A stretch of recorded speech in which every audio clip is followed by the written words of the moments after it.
Let's shift gears a little bit and talk a bit about the flute. Okay. Could you tell us a little bit about the traditions of the flute? Where does it come from?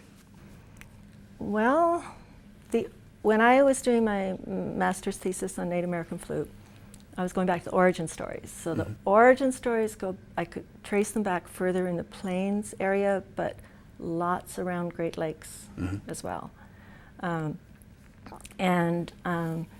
The stories would focus on a young man who was in love with a young lady and wanted to be worthy of her, and so you have getting away and asking for guidance, and they have various versions of it that ends up making a flute that's the length of his arm, so it's very much fashioned, very much personalized, and creates a melody for her. And it's connected even to his body. It is. So you'd have the length. So when people say, how is a flute made? What are the measurements? Well, it's all going to be different. Or the scale, right? So you have the length of his arm. This is a standard closest, maybe. So it'd be a little longer than my arms, maybe. And then his hand span for where the sound mechanism is, and a fist, and a thumb width, and another fist. So it's very personalized for the melody, and the flute. You normally make your own flute. And cedar is the traditional wood, and you have cedar, everlasting life, and all of this, this sacred That's a deciduous tree. aspects. It oftentimes shows up in the orchard. It's so, but it also makes great flutes. You can split a cedar branch and you carve it out. How are the flutes made? And you use stone, you can either burn, or and then they'll say, well, why aren't there more old flutes? And I thought, well, they're wood, they're perishable material. And then we were visiting before about if it's buried with the maker, then it's gone to the ground, Right. And even it's served its purpose. If you are wed, then the flute would often be put away. I mean, it's not put away, but put in a place. It's not, so it has a function. That's very interesting. It's a very kind of pragmatic approach, and not one so much about permanence. Does that sound about right? Yeah, I mean, you make your own. So they have a lifespan and a function that once they fulfill, they go on to do something different. Yes, but it's also accessible to a young male. You don't have to have a certain status to go and make a flute. So it's a way to speak. It's a way to let someone know you're interested in a very artful fashion, but the melodies aren't elaborate. It's a love song.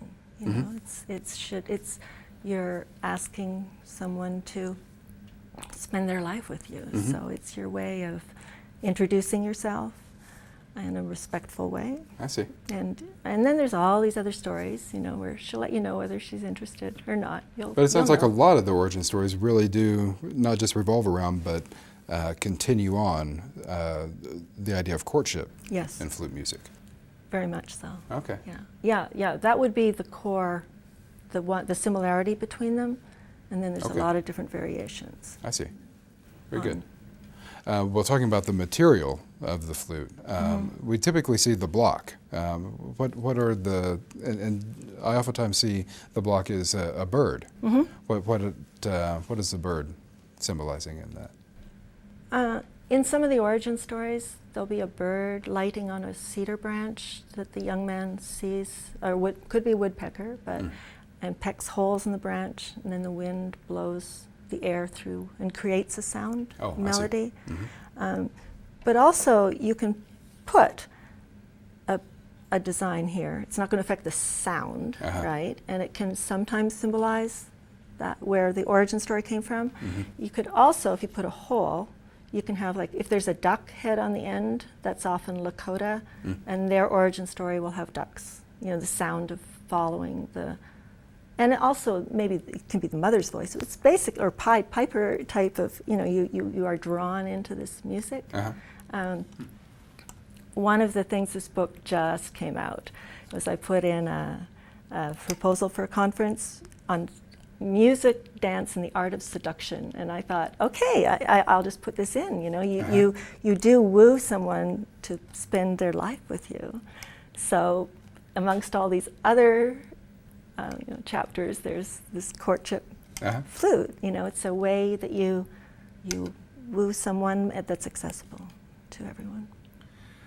In talking about the music as art, I'm intrigued because I sometimes hear people talk about American Indian folks as not creating art for its own sake, but rather that they created sort of aesthetic objects that were functional in some way. And it seems like they, too, associate American Indian artistic objects with communities and don't see a kind of individualistic aspect. Hearing you talk about some of the flute traditions, it sounds to me like this is running a little counter to some of our usual expectations. So even though the flute music maybe has a function in courtship, it's also just fundamentally aesthetic. I mean, love songs have been around for a long time, and we still think of them as a kind of individualistic, aesthetic, artistic creation. I don't know, what do you think about this sort of question? Does that seem right, or maybe in need of qualification, this notion about American Indians not doing art for its own sake? Well, so I would say there's a pride in individuality.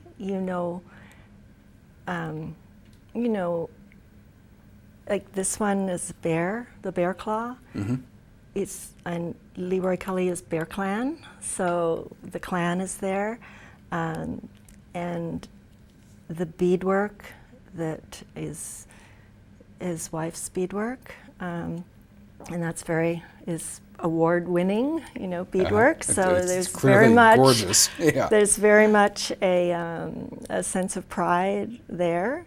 I wouldn't say it's just the flute, though. You have the beadwork on the women's outfits, the regalia and powwow. It's oftentimes very specifically original, too. Even as it makes reference to community, it's still bringing in an individualistic expression at the same time. Yes, and I think that gets into the subtlety of if you're not used to listening to something, it can sound the same. I'd say for myself, I thought, I have my home base for me personally is no longer Ottawa, it's Oklahoma. It was sort of that sense of coming home to here, but it was at Red Earth, and I thought, it's Kozad, and I thought, and I was right, and I thought, it's the Kozad drum. I've heard Kiowa music so much that how they approach the drum, or how they hit the drum, is very, distinctive. Okay. And then for, with stomp dance, because I'm also got mentored very well by the queen, the head of, and she'd say, listen to the lead shell shaker, the very first. So I know who's shaking. I'm hearing all of these turtle shell rattles, but I'll know who's the lead one by how she, even before she lands, how she goes, whoop, she'll jump up and the stones will hit the top part of the, before she lands, and that's that subtlety. So so when you say the artistic, but it has a function. When you were when you were talking about that, the analogy I thought of was it's not on stage as much. There's different, more accessible parts of powwow. The competitive, you don't go anywhere near the arena, right? And but there are, it's less. Do not touch at any time. Then I would say I could agree with it in that way. Okay. I think that sounds like a really nice qualification, and it has to do with that context that's so important to the study of ethnomusicology and helping us see the broad range in which music operates.